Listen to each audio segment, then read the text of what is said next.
Здравейте и поздрави от Кембридж, Великобритания, където се намирам пред един от центровете за предприемачество и ще прекарам деня с компании, стартъпи в областта на биотехнологиите и AI.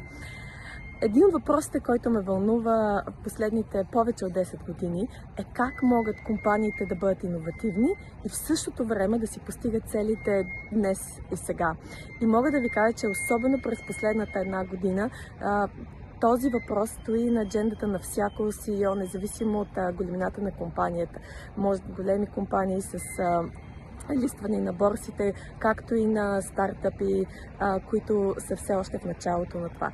Ако това е нещо, което вас ви вълнува, ако въпросът за това как като CEO, като лидер в една организация, аз мога да я водя в ситуация на пълна неизвестност, защото промените, които AI, а и чисто геополитически в момента се случват, са неща, които никой от нас не може да предположи със сигурност в момента.